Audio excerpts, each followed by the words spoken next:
जो ये आपका जो 16 मार्च को पेपर होने वाला है, अगर आप ये पेपर देख लेते हैं तो आप यहाँ पर देख पा रहे हैं ये कक्षा 9वीं का यहाँ पर पेपर आ चुका है। कक्षा 9वीं का विषय गणित का यहाँ पर आपके लिए लेकर आ चुके हैं। पूरा का पूरा पेपर आपको यहाँ पर देखने को मिलेगा। यहाँ पर 80 अंक का ये पेपर है। टोटल आपसे देखिए कितने पेज हैं, प्रिंटेड पेज नंबर 16 हैं और आपको टोटल नंबर ऑफ क्वेश्चन 23 हैं। तो मैं यहाँ पर आपको 23 क्वेश्चन के आंसर भी बताऊंगा। फुल सॉल्यूशन मिलेगा जो आपको 16 मार्च को पेपर आने वाला है उसके लिए, तो इसलिए वीडियो को पूरा देखना।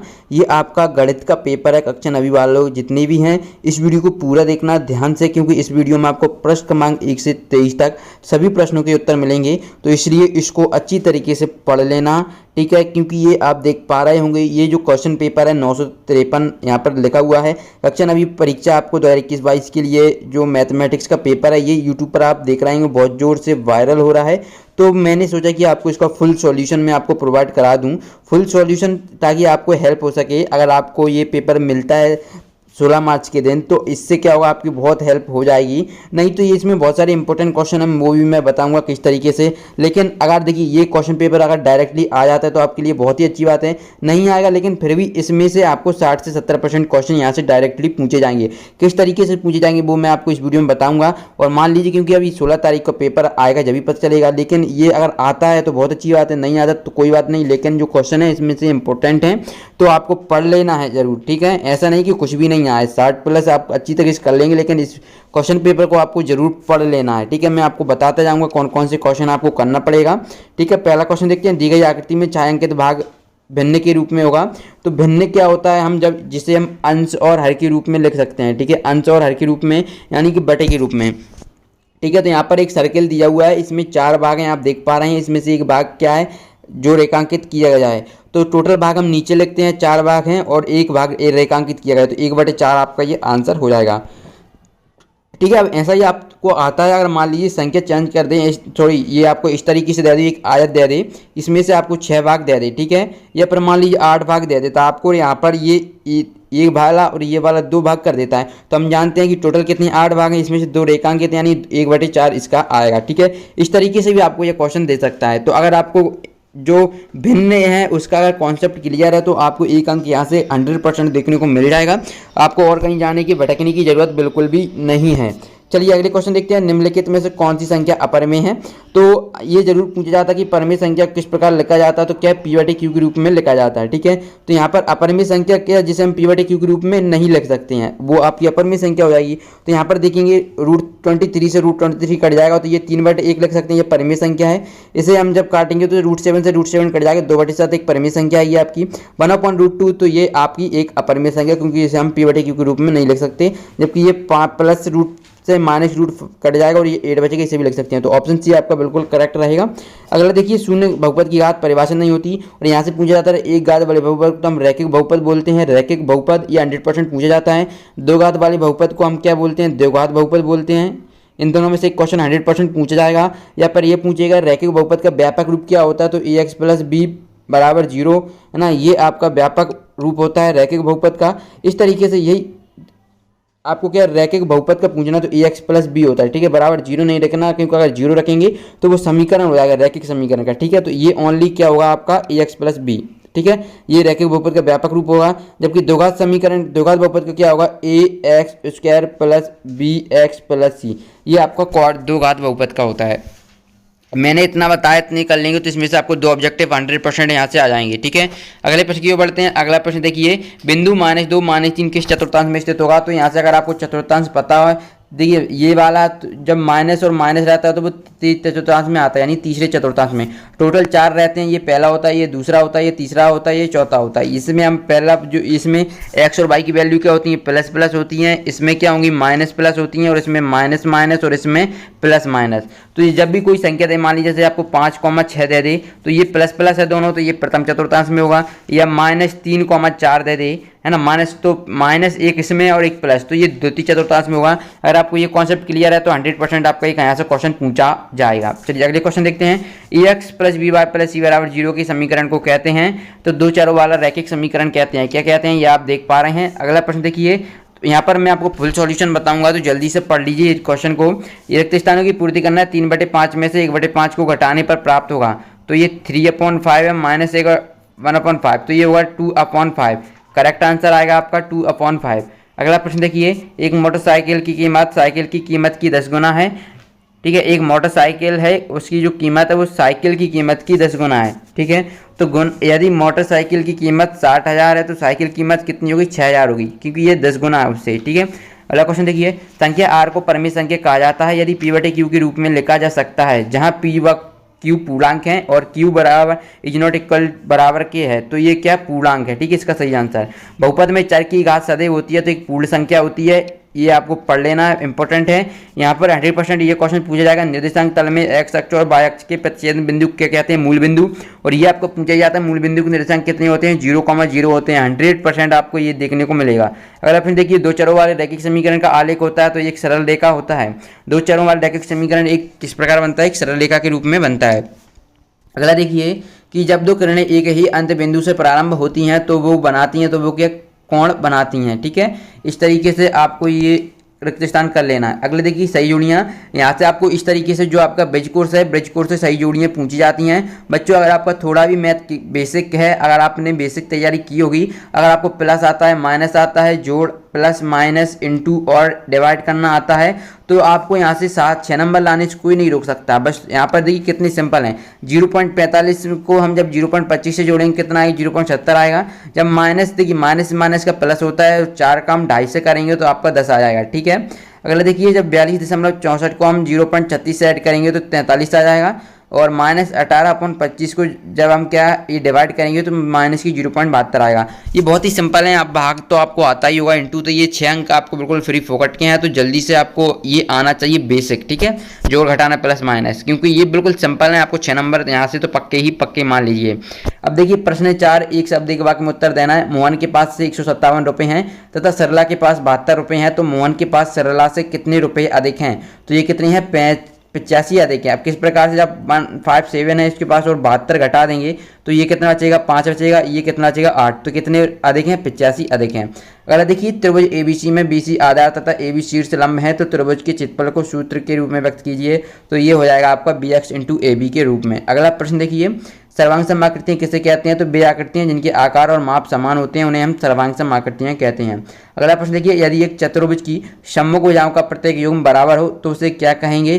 तो उसे हम समांतर चतुर्भुज कहते हैं। जब उसकी जो सम्मुख भुजाएं बराबर होती हैं तो उसे हम क्या बोलते हैं? समांतर चतुर्भुज।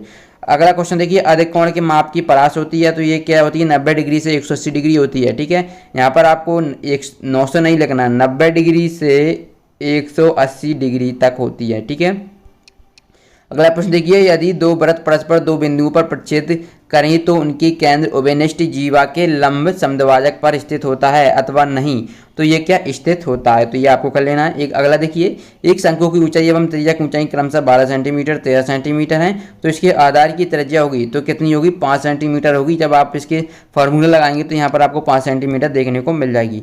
चलिए सतह पर भी बात कर लेते हैं। यहाँ पर देखिए, किसी घटना के घटने की प्रायिकता 1 से अधिक नहीं हो सकती, तो ये आपका सत्य हो जाएगा। यहाँ पर फुल सॉल्यूशन प्रश्न 1 से 23 तक मिलेगा, तो पूरा देखिए वीडियो को, क्योंकि इसी वीडियो में आपको फुल सॉल्यूशन देखने को मिलेगा। अगला देखिए, अधिकतम बारंबारता वाले प्रेक्षण को बहुलक कहा जाता है, तो ये बिल्कुल सत्य है। और अभी तक बच्चों आपने चैनल को सब्सक्राइब नहीं किया तो कर लें, क्योंकि चैनल को सब्सक्राइब करना बिल्कुल फ्री होता है, तो फटाफट से चैनल को सब्सक्राइब कर लीजिए और बेल आइकन के बटन को प्रेस कर लीजिए, ताकि हम जब भी क्लास 9 की और वीडियो अपलोड करें तो इसकी नोटिफिकेशन आपके पास तुरंत पहुँच पाए। अर्धगोले के पृष्ठीय क्षेत्रफल और संपूर्ण पृष्ठीय क्षेत्रफल में अनुपात 2:3 होता है, तो ये बिल्कुल सत्य है। विषम बाहु त्रिभुज के क्षेत्रफल का सूत्र ये आपको दिया गया है, तो ये असत्य हो जाएगा। केंद्र को वृत्त पर किसी बिंदु से मिलाने वाले रेखाखंड वृत्त की त्रिज्या होती है, तो ये आपका सत्य हो जाएगा। अगला देखिए, एक ही आधार या बराबर आधारों वाले एक ही समांतर रेखाओं के बीच स्थित त्रिभुज क्षेत्रफल में बराबर होते हैं, तो ये आपका सत्य है। अगले प्रश्न की ओर बढ़ते हैं। प्रश्न 6 अब यहाँ से आपको पूछे जाएंगे, तो चलिए हम इसको देख लेते हैं। यहाँ पर प्रश्न है 5 + √7 और 3 + 2√2 को हमें सरल करना है, यानी इसका हम इसमें इंटू करेंगे, फिर इसमें करेंगे, इसका इसमें से। इससे सरल ये आपको दिया गया है, आपको 64/1/2 दिया गया है, तो 64 को हम क्या लिख सकते हैं? 8 की पावर 2, और ये 1/2 है तो इससे कट जाएगा, तो पहले की वैल्यू आपको कितनी आएगी? 8 आएगी। दूसरा देखिए, 32 को हम लिख सकते हैं 2 की पावर 5, और यहाँ पर दिया है 2/5, तो 5 से 5 कैंसिल होगा, 2 दूनी 4, तो इसकी वैल्यू आपकी आ जाएगी कितनी? 4 आ जाएगी। ठीक है, चलिए अब हम देखते हैं। आप यहाँ पर देख पा रहे हैं जो आपको 125 दिया है, तो 125 को मैं क्या लिख सकता हूँ? 5 की पावर 3, और यहाँ पर दिया 1/3, 3 से 3 कैंसिल होगा तो इसकी वैल्यू आपकी 5 आ जाएगी। और ये हम इस 16 को लिख सकते हैं 2 की पावर 4 और यहाँ पर है 3/4। 4 से 4 कैंसिल होगा 2 की पावर 3 यानी कि 8, यानी पहले का 8, दूसरे का 4, तीसरे का 5 और चौथे का 8, ये आपके आंसर आएंगे। ओके, चलिए इस तरीके से आपको ये इसका आंसर तय लेना है।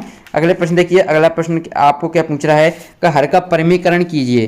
ठीक है, तो चलिए हम इसका भी कर लेते हैं। हमें क्वेश्चन क्या दिया गया पहले वो देखते हैं और इसके अथवा में क्या पहले हम देखते हैं अथवा में क्या है। 1/7 और 2/7 के बीच एक अपरिमित संख्या ज्ञात कीजिए। तो हमें यहाँ पर हर का परिमीकरण करना है। तो संख्या क्या है, 1/√7 है माइनस की √6 है।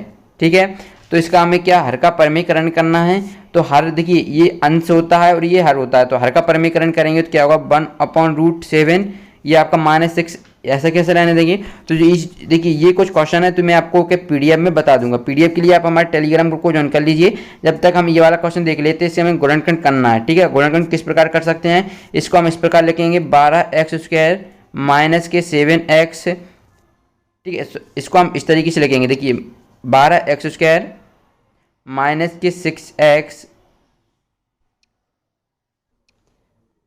तो इसको सिंपली हमें इस तरीके से लिखना है, माइनस के 6x नहीं, माइनस के लिखेंगे 4x माइनस के 3x प्लस 1। ठीक है, ये इस तरीके से लिखना है।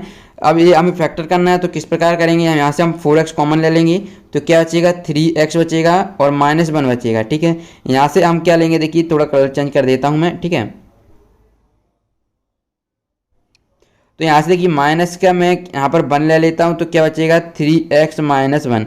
यहाँ से ये दोनों इक्वल हैं तो इसको एक बार लिखेंगे 3x - 1 और ये हो जाएगा आपका 4x - 1। तो इसी का ये एक गुणनखंड निकल कर आ गया, ये इसका गुणनखंड आ गया है। ठीक है, चलिए अगले गुणनखंड आते हैं। ऐसा नहीं कि आप ये संख्या चेंज हो जाएगी, लेकिन आपको 100% यही देखने को मिलेगा। ठीक है, चलिए अब हम देखते हैं अगले क्वेश्चन की ओर। ये थोड़ा लेंदी हो जाएगा क्योंकि अगर आपको a - b का होल क्यू का फॉर्मूला आता है तो ठीक है, अगर नहीं आता तो फिर आप फंस सकते हैं। ओनली 2 अंक के लिए क्वेश्चन है, इसमें आपको बिल्कुल सिंपल क्वेश्चन है। पहले दूसरा तीसरा में आपको p पर x की जगह 0 रखना है, फिर 1 रखना है। ठीक है, यहाँ पर हम 0 रखेंगे और 1 रखना है और कुछ नहीं करना है। ठीक है, तो ये बिल्कुल सिंपल है, यहाँ पर आप देख पाएंगे। ठीक है, ये देखिए ये आपका कितना है 2 × दूसरा देख लेते हैं 3x² है तो 3, जब हम इसमें 0 रखेंगे तो ये 0 हो जाएगा, ये भी 0 तो यानी 7 बचेगा जब हम 0 रखते हैं। ठीक है, तो इस तरीके से वैल्यू पुट करना है और आंसर आपको पाना है। ठीक है, अगले देखिए कार्तीय तल में किसी बिंदु की स्थिति को निर्धारित करने वाले क्षैतिज और ऊर्ध्वाधर रेखाओं के क्या नाम है तथा इनके प्रतिच्छेद बिंदु का नाम क्या है। देखिए ये आपका एक कार्तीय तल है ना। किसी कार्तीय तल में किसी बिंदु की स्थिति निर्धारित करने वाले क्षैतिज और ऊर्ध्वाधर, देखिए ये क्षैतिज रेखा को हम x अक्ष कहते हैं और ऊर्ध्वाधर रेखा को हम y अक्ष कहते हैं। ये इतना कर लेना है। फिर इनके प्रतिच्छेद बिंदु का नाम क्या है, तो इसके प्रतिच्छेद बिंदु का नाम मूल बिंदु है और जिसके निर्देशांक कितने होते हैं 0,0 होते हैं। इस तरीके से आपको इसको कर लेना, आंसर कर लेना है। ये और बिल्कुल सिंपल है। अगर आपको मैंने ऑब्जेक्टिव में बता दिया था, अगर आपको ये आता है 4 अंक के 100% क्वेश्चन पूछा जाता है, अगर आपको ये जरूर आना चाहिए। अगला देखिए बिंदु 2,14 से होकर जाने वाले एक समीकरण लिखना है। तो आपको कोई पॉइंट है उससे हमें क्या 2,14 से होकर जाने वाली एक समीकरण लिखना है। तो ये बिल्कुल सिंपल है, आपको आना चाहिए। और इसके अथवा वाला बिल्कुल सिंपल है, यहाँ पर k के मान निकालना है, x = 2 और y = 1 रखना है। तो जब हम x = 2 रखेंगे तो यहाँ पर ठीक है, तो किस प्रकार से करेंगे चलिए देख लेते हैं। x बराबर हमको क्या करना है 2 रखना है। ठीक है, तो यहाँ पर मैं रख देता हूँ, देखिए ये 2 है, x बराबर मैं 2 रखूँगा प्लस 3 है, y बराबर 1 रखते हैं अपन यहाँ पर और k बराबर हमें निकालना है। तो 2 दूनी 4 प्लस 3 बराबर k, तो k बराबर कितना आएगा आपका बच्चों 7 आ जाएगा। ठीक है, इस प्रकार से आपको ये कर लेना है। अगला प्रश्न देखिए कि यहाँ पर दिया गया है, दर्शाइए कि समांतर चतुर्भुज के दोनों विकर्ण उसे बराबर क्षेत्रफल वाले 4 त्रिभुजों में बांटते हैं और इसके अथवा में है P और Q क्रम से समांतर चतुर्भुज ABCD की भुजाओं DC और AD पर स्थित बिंदु हैं। तब हमें दर्शाना है जो एरिया है APB का वो बराबर है BQC के। तो आप जानते हैं कि ये कब बराबर होता है, जब क्या हम जो इसकी सामांग क्षमता की भी फॉर्मूले होते हैं, जैसे ASA होता है, SAS होता है, AAS होता है, तो ये इसको लगाते हैं तब ये हमारे एरिया बिल्कुल बराबर आता है। इसके अथवा वाला देख लेते हैं, ये 13वां क्वेश्चन है यहाँ पर। ठीक है, इसके अथवा में भी दिया गया है यहाँ पर आप देख पाएंगे इसके अथवा में भी ये क्वेश्चन है। ठीक है, इस तरीके से ये क्वेश्चन है। 14वां क्वेश्चन देख लीजिए, ये आपका सभी इंपॉर्टेंट हैं, एक बार जरूर पढ़कर जाएं इन क्वेश्चन को। अगर आपने बिल्कुल भी तैयार नहीं किया तो अगर आप ये क्वेश्चन पढ़ लेते हैं तो आप बहुत अच्छा स्कोर कर पाएंगे। ठीक है, और आप चाहते हैं कि और आपको इंपॉर्टेंट मिले तो आप हमें कमेंट बॉक्स में बता सकते हैं, और कोई भी डाउट हो तो बता दीजिए। ठीक है, इसमें ये बहुत ही इंपॉर्टेंट है, इसको जरूर देखिए। सिद्ध कीजिए कि दो रेखाएं जो एक ही रेखा की समांतर हो परस्पर समांतर होती हैं। ठीक है बच्चों, इस तरीके से ये आपको कर लेना है। आई होप आपको ये वीडियो पसंद आई होगी। वीडियो पसंद आई वीडियो को लाइक करना, इस वीडियो को अपने दोस्तों के साथ शेयर करना, और इसकी PDF डाउनलोड करना चाहते हैं तो लिंक डिस्क्रिप्शन बॉक्स में, टेलीग्राम ग्रुप को ज्वाइन कर लेना। ओके, इस प्रकार से सभी क्वेश्चन आपको देखने को यहाँ पर मिल जाएंगे। ठीक है, मिलते हैं नेक्स्ट वीडियो में। धन्यवाद।